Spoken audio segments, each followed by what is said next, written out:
Senior सहाफी और तजियाकार हामिद मीर के मुताबिक साबिक army chief general Qamar Javed Bajwa अक्सर बंद कमरों में 18वीं तरमीम को शेख मुजीबुर रहमान के 6 नुकात से ज्यादा खतरनाक करार देते थे, क्योंकि वो जानते थे कि आइन शिकनी की सजा मौत है। वो आइन तोड़ने की आरजू लिए रिटायर हो गए। क्या आप जानते हैं कि 2023 में आइन पाकिस्तान की मंजूरी के 50 साल मुकम्मल हो रहे हैं। ये आइन 10 अप्रैल 1973 को मंजूर हुआ और 14 अगस्त 1973 को नाफिजुल अमल हुआ। गुज़िश्ता 50 साल के दौरान इस आइन को 3 मुख्तलिफ मौक़ों पर फौजी डिक्टेटरों ने तोड़ा, लेकिन ये आइन तीनों मरतबा बहाल हो गया। 3 मरतबा इस आइन को पार्लियामेंट के बाहर से पामाल किया गया, लेकिन 2023 में आइन पाकिस्तान को पार्लियामेंट के अंदर से खतरा है। 2023 में पाकिस्तान को एक सियासी व माशी बहरान का सामना है। इस बहरानी सूरत हाल में रियासत पाकिस्तान को दहशत गर्दों के हमलों ने हिला कर रख दिया है। इस सूरत हाल में पाकिस्तान की मुंतखब पार्लियामेंट को उम्मीद और रोशनी की अलामत बनना चाहिए था, लेकिन अफसोस के ये आईनी इदारा भी सियासतदानों के लिए खेल तमाशा बन गया है। इस खेल तमाशे का आगाज 2022 में हुआ था,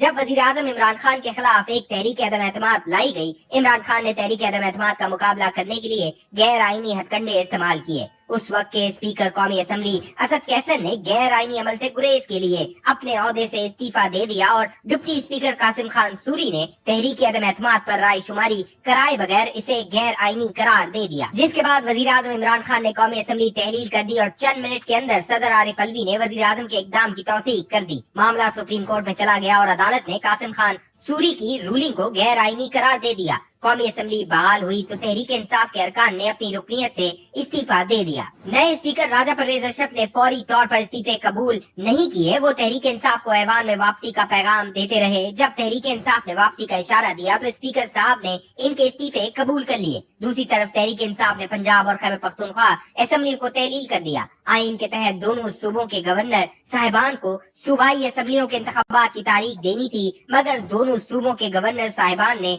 अब तक तारीख नहीं दी। ये भी सुनने में आ रहा है कि शहबाज शरीफ की मखलूद हुकूमत मौजूदा कौमी असम्बली की मुद्दत में कम से कम 6 माह का इजाफा करना चाहती है। इस असम्बली की मुद्दत अगस्त में पूरी होगी और अक्टूबर 2023 में नया इलेक्शन जरूरी है, लेकिन कुछ साहिबान इक्तदार माशी मसाइल की आड़ में इंतखाबात को 2024 तक मुलतवी करना चाहते हैं, जिसकी आइन में कोई गुंजाइश नहीं। दूसरे अल्फाज में आइन पाकिस्तान को अपनी 50वीं सालगिरह के मौके पर फौजी डिक्टेटरों से नहीं बल्कि सियासी व जाती मफादात के असीर सियासतदानों से खतरा है। ये पहलू बड़ा काबिल गौर है कि विफाक या सूबों में इंतखाबात के अल्तवा से आइन की जिन दिफात की खिलाफ वर्जी होगी, इनमें कुछ दिफात 18वीं तरमीम के जरिए इस आइन में शामिल की गई थी। 18वीं तरमीम के जरिए आइन की दफा 105 और 224 में कुछ इजाफे किए गए। 105 की झैली दफा 3 के तहत सूबाई असम्बली की तहलील के बाद गवर्नर को सिर्फ निगरान काबीना तश्कील नहीं देनी, बल्कि 90 दिन के अंदर नए इंतखाबात की तारीख भी देनी है। दफा 224 में झैली दफा 1B शामिल की गई, जो कहती है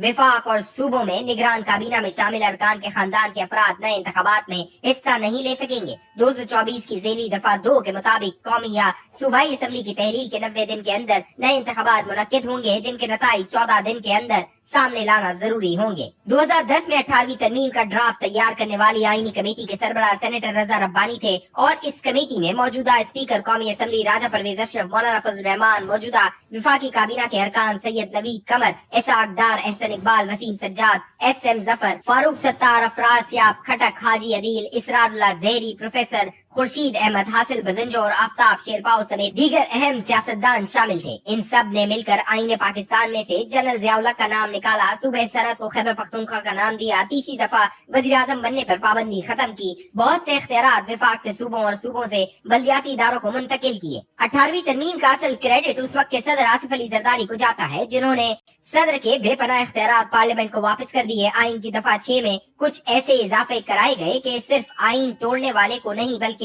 आइन शिकनी के अमल में सहूलतकारी करने वालों को भी गद्दार करार दिया गया और आइन शिकनी की किसी भी अदालत से तौसीक का रास्ता हमेशा के लिए बंद कर दिया गया। 18वीं तरमीम का मकसद जमहूरी इदारों को मजबूती और आइन शिकनी का रास्ता मुकम्मल तौर पर बंद करना था। साबिक army chief general Qamar Javed Bajwa अक्सर बंद कमरों में 18वीं तरमीम को शेख मुजीबुर रहमान के 6 नुकात से ज्यादा खतरनाक करार देते थे, क्योंकि वो जानते थे कि आइन शिकनी की सजा मौत है। वो आइन तोड़ने की आरजू दिल में लिए रिटायर हो गए। रिटायरमेंट से कुछ दिन पहले दिल पशूरी के लिए मिफ्ता इस्माइल से पूछा करते कि अगर मार्शल लॉ लग जाए तो पाकिस्तान पर कौन कौन सी इक्तिसादी पाबंदियां लग सकती हैं। मिफ्ता भाई हाथ जोड़कर कहते, खुदारा ये गजब मत कीजिएगा, जो काम जनरल बाजवा न कर सके वही काम अब पार्लियामेंट के अंदर से करने कराने की ख्वाहिशें अब कोई राज नहीं रही। आसिफ अली जरदारी आज भी एक अहम पावर प्लेयर है। इन्हें याद दिलाना है कि 2023 में इस आइन की मंजूरी के 50 साल पूरे हो रहे हैं, जिसे जुल्फिकार अली भुट्टो ने वली खान, मौलाना मुफ्ती महमूद, मौलाना शाह अहमद नूरानी, प्रोफेसर गफूर अहमद, गौस बख्श गजनजो और दीगर बुजुर्गों के साथ मिलाकर बनाया था। राजा परवेज अशरफ इस आईनी कमेटी के रुकन थे, जिसने 2010 में 18वीं तरमीम का ड्राफ्ट तैयार किया। इसाक डार और एहसन इकबाल भी इस कमेटी के रुकन थे। इन असहाब की मौजूदगी में आईन पाकिस्तान की खिलाफ वर्जी नहीं होनी चाहिए। विफाक और सूबों में इंतखाबात वक्त पर कराने होंगे। इंतखाबात से भागने के लिए गैर आईनी रवैया इख्तियार किया गया तो फिर राजा परवेज अशरफ और कासिम खान सूरी में क्या फर्क रह जाएगा। 1973 का आइन हमारी वाहिद मुत्तफिका कौमी दस्तावेज है। अब हम दूसरा आइन नहीं बना सकते। इस आइन का तहफ्फुज़ पाकिस्तान का तहफ्फुज़ है। अगर इस पार्लियामेंट ने आइन को तहफ्फुज़ न दिया तो फिर ये जिम्मेदारी अदलिया और फौज की है।